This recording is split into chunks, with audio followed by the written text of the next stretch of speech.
right, welcome to Center for Victory's podcast of Your Best Day Yet. This is episode number 12. Here at Center for Victory, we're here to help unlock, reinforce, and enrich relationships through personal and professional development. I'm Eric Guy, Chief Victory Officer at Center for Victory here with the one and only Zack DelTurco. Glad to have you back, Zack. We're going to pick up where we left off last time. Last time we talked about principle number 11 on how to supercharge your life was to be humble and be a servant. Today we're talking about one of the last principles that we share, which is just very simple: get back up, right? Yep. So I know you have a story for us, so I'll shut up for a little bit and let you talk. So go ahead. Yeah, I mean, I think about getting back up. You cannot succeed unless you have failure. Okay. And that's a very bold statement, but I truly believe that. I look at one of the greats of all time in baseball. I grew up playing baseball. His name's Babe Ruth, and I know everybody knows who the Babe Ruth is.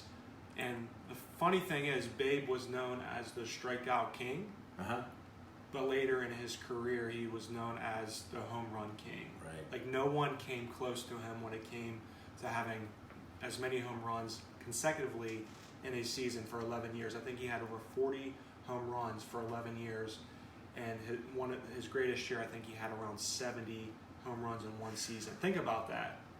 And they didn't have as many games back in the day as they do now. Right. And he had 70 home runs in one season. But the funny thing was, he was known as the strikeout king. So what does that tell you? Yeah, I mean, I just think of, you were talking sports right now. I just think of Gretzky, Wayne Gretzky, who played in the National Hockey League, and he always said you miss 100% of the shots you don't take. People are so afraid to fail because of the failure of falling. Yep. And let's just stick with sports here. I'll go to one of my favorite sports movies, which was Rocky, and then the fifth one. His son was giving him, there was a dialogue between he and his son was kind of blaming him for how he was feeling. And I just absolutely love the quote, and I've shared it with my own son many times, and the two of us quote it back and forth together a lot. But it's, Rocky said to his son, "Let me tell you something you already know. The world ain't all sunshine and rainbows. It's a very mean and nasty place, and I don't care how tough you are, it'll beat you to your knees and keep you there permanently if you let it. You, me, or nobody's going to hit as hard as life." And he goes on to say, it's not about how hard you hit. It's about how hard you can get hit and keep moving forward, how much you can take and keep moving forward. That's how winning is done. Right? I love that. And it's so impactful. I love watching that clip. I know we have it a lot in our trainings that we do. We put it in there, but it's just so important if you want to be successful. I don't know anybody, and I've not heard of anybody, that's been successful without some failures in their life. Yeah. Every failure leads you closer to your success. Every failure, every time you fall and choose to get back up, is leading you to where you need to go. You can have 1,000 ideas, 999 of them can fail, but if one of them is successul, that's all that matters. But people, you said it so right, like, people are so scared to fail. But I'm like, man, I love failing because I know, okay, that didn't work, let's try something else. But our generation, especially the younger generation, 20s and 30s and down, like, they don't want to look bad. And I'm like, guys, in order for us to go to the next level, we have to fail. And failure is not an option. Failure is not a destination. Failure is a part of your journey to success. Yeah. There's always going to be pain with that, with everything. I mean, you think about, when I look at something like this, I always think of when my wife and I had our first child. I always use the analogy of, like, after a while we knew she was pregnant, right? But it's that gestation period. Like, I didn't run to her after she had just a little bulge in her belly and say, "Hey, where's that kid yet?" Right? and it took a gestation period, and it was 9 months before we had him. And man, I tell you what, I wasn't in so much pain during that pregnancy, but man, she was. All right, because he was a big boy, and but after that pain, what has happened now, and then of course 19 years later, I don't know. She probably wouldn't wish that pain on anybody, right?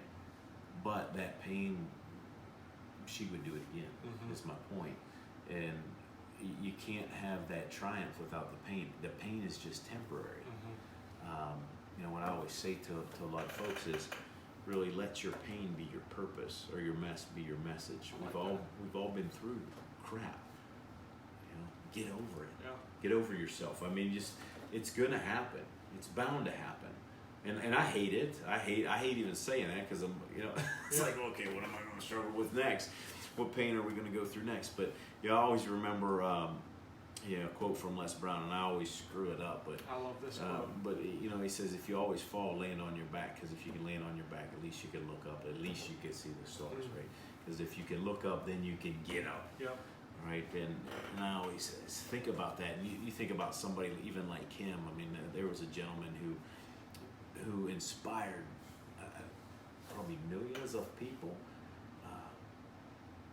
but in his life, if you look back, I mean, he was born in an abandoned building. He was adopted, labeled mentally, educationally retarded back in the day where he was at. So he was put in special classes and things like that. But and going back to the analogy between my wife and I, those pains birth you, right? You have to go through that. That's that gestation period that you have to go through to have that full person and to be everything that you can be. It's, as you said, it's not like, hey, look, I can just, maybe I'll go through this, maybe I won't. You're gonna go through it. I mean, you're gonna go through it. It's just what kind of wherewithal do you have when you're going through it? So and even going back to somebody like Steve Jobs. I mean, how many failures had Steve had in his life to now this? Right. To the iPhone, the MacBook. Like, how many failures did he have to go through in order to have a $1,200 phone that we all buy, right? Well, just what's funny about that is, well, not funny, ironic funny. I don't know if any of us would have been able to go what he went through. I mean, he got fired from his own company. I mean, that would suck. Then I'll go start Pixel. And I think as somebody, just all of the greats. I mean, really, all the greats. I mean, Oprah was turned down. Walt Disney, I think, filed for bankruptcy 20 sometimes, I believe. Just crazy amount of times. Colonel Sanders. He was turned down. I mean, I think he lived in his vehicle. I think he was turned down 70 sometimes. I mean, you can't almost go anywhere in the world without seeing a KFC. And the point here is, I don't think any of us will go through. Most of us won't go through that significant amount of failure. And my point is, if they could go through it and be successful, why can't we? So whether that, and it doesn't need to be the big things. I think people just shy away from any kind of pain. When I see it a lot, it's in relationships. You know, I just talked with a young man, and he wants a relationship. He wants to eventually get married. He's probably around your age, mid-20s, something like that. That's what he wants. But what he fears is that failure, that rejection that he's going to have, or whatever it might be. And I think, man, if you could just get through some of that pain. And he finally came, I think this past week I was talking to him, and he finally came to the realization, like, I'm just going to have to face what I'm afraid of. And I'm like, you got it. Right? That's what's going to get you. Just, you're going to get knocked down. Eventually, if you stick to it long enough, you're going to get there. Right? And it's just that dogged persistence of being able to get back up. Again, sports, going back to weightlifting. There's a lot of pain in getting your muscles stronger and bigger. You can't get your muscles stronger and bigger if you don't hit the weight room. When in the weight room, what you're doing is you're tearing muscles, you're training those muscles, and you're sore afterwards. And that's, again, when many people stop, right? They hit that pain thresh point where it's like, I can't go on any further. They don't think they can. Yeah. And that's, your mind is so powerful, and I know you know a lot more than a lot of us here, but like, it's that pain threshold where it's just like, I don't think I can. And there's so much more that we're able to do, but mentally we psych ourselves out. And maybe that's one of the points that we leave with folks is, you just get your mind right. And get your mind right around it. When you hit that pain, when you hit that wall, just take the next step. I think it was a lot of sports analogies coming. I think it was Schwarzenegger that said when he was doing reps in the weight room, I mean, just massive. I mean, just how many Mr. Olympians that he won. But he said in his weight room he never started counting reps until it started hurting.